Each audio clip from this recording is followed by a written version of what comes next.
पीड़ित हैं, कमजोर हैं और जुल्म जाती सह रहे हैं। हमारे लोगों की हत्याएं की जा रही हैं, सरेआम ऐलान करके हमारे लोगों की हत्याएं की जा रही। हत्या करने के बाद लंबे समय तक न्याय तो बहुत दूर की बात है, न्याय पे चर्चा भी नहीं हो रही। मैं इसके लिए अपराधियों से ज्यादा हमारी चुप्पी को ज्यादा जरूरी मानता हूं, इसका कारण मानता हूं। जितना हम लोग चुप रहेंगे और अन्याय को सहते रहेंगे, उतना ही अन्याय हमारी तरफ बढ़ता रहेगा। आज हमने जो मांग पत्र दिया है, उसमें जो आर्थिक मदद की मांग थी और नौकरी की मांग थी, वो प्रशासन के लोगों ने ऊपर शासन के लोगों को भेजने का और उस पे प्रभावी काम करने का आश्वासन दिया। साथ साथ इनके बच्चों की पढ़ाई और इनकी मृतक की पत्नी की पेंशन और जो कंपनसेशन का पैसा अब तक नहीं पहुंचा था, उस पैसे को भी पहुंचाने का उन्होंने हमें ऑन रिकॉर्ड उसका डाटा दिखाया कि हमने इस काम को कर दिया। वो इनकी पत्नी की पेंशन के लिए भी हमसे, क्योंकि हमारा अधिकार है, तो वो इसके लिए सहमत है कि उनको पेंशन बनेगी और उनके बच्चों की, जब तक वो पढ़ाई करेंगे, उनके बच्चों की पढ़ाई होगी।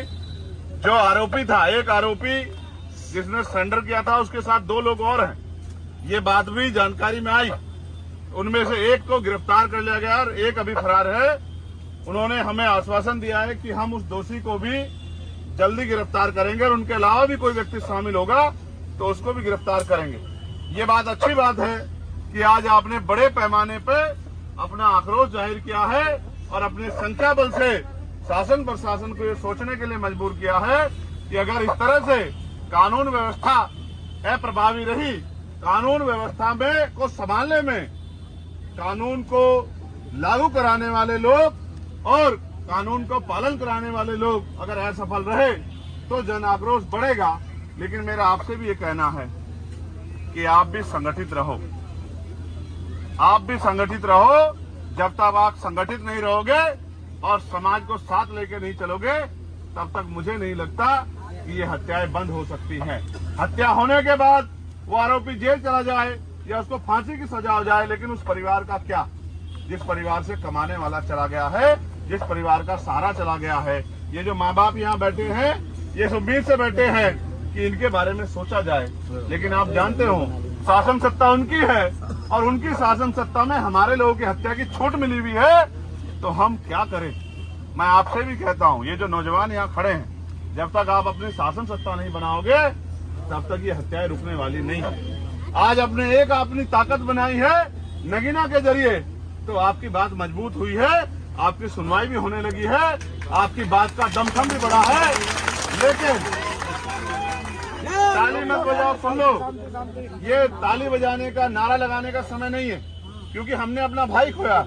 एक नहीं, कई भाई को, एक और बहन बैठी है जिसके 3 बच्चे हैं, वो भी उम्मीद लगा के बैठी है कि भाई चंद्रशेखर आएंगे, मुझे न्याय दिलाएंगे। माननीय मंत्री जी और तमाम लोग, हमारे जिला संगठन के लोग, हमारे मंडल के लोग लगातार इस लड़ाई को लड़ रहे हैं। प्रदेश के लोग भी लगातार इसमें सहयोग कर रहे हैं। लेकिन आप ये सोचो, क्या हम इनको पूर्णतः बंद नहीं करा सकते कि हत्या हो ही नहीं, किसी बहन बेटी का अपमान हो ही नहीं, किसी गरीब को बेइज्जत किया ही नहीं जाए?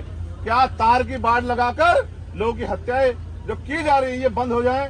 अगर हम ऐसा करना चाहते हैं तो मैं अलीगढ़ के लोगों को भी इशारे के तौर पर कह रहा हूं, अगर वास्तविकता मुझसे प्यार करते हो, वास्तविकता में चाहते हो कि मेरी कलम में इतनी ताकत आए कि मैं उस एसएचओ को नहीं, उस एसएसपी को भी सस्पेंड करने की हिम्मत रखूं जो हमारे लोगों का काम नहीं कर रहा है, जो हमारे लोगों की मदद नहीं कर रहा है, जिसके संरक्षण में हमारे लोगों की हत्या हो रही है, तो फिर राजनीतिक ताकत देने में मदद कराओ। खैर का उपचुनाव आ गया है, मेरे नौजवान साथियों, आज से ही अपनी ताकत बनाने के लिए लगो। और इस बार जब खैर में उपचुनाव हो 6 महीने के अंदर, तो आजाद समाज पार्टी का मेंबर ऑफ असेंबली एमएलए वहां से जीत के जाना चाहिए।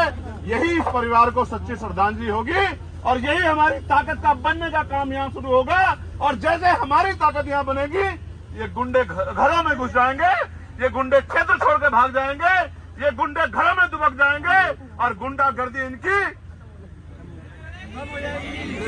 गुंडागर्दी हवा हवाई हो जाएगी। ये भी आपको सम्मान से बात क्या करेंगे, लेकिन ये तभी संभव है कि जो बिजनौर के लोगों ने करके दिखाया वो अलीगढ़ के लोग भी करके दिखाएं। ये अलीगढ़, इसका इतना बड़ा नाम है और मुझे गर्व महसूस होता है कि यहाँ इतना मान सम्मान आप लोगों ने कमाया है, लेकिन यहाँ इतना बड़ा जुल्म हो रहा है, तो ये चिंता का विषय है और इस चिंता को आपको मुझे समझना पड़ेगा। सिर्फ नारा लगाने से या मोटरसाइकिल दौड़ाने से काम नहीं चलेगा। बिना राजनीतिक शक्ति के हम इनका मुकाबला नहीं कर सकते।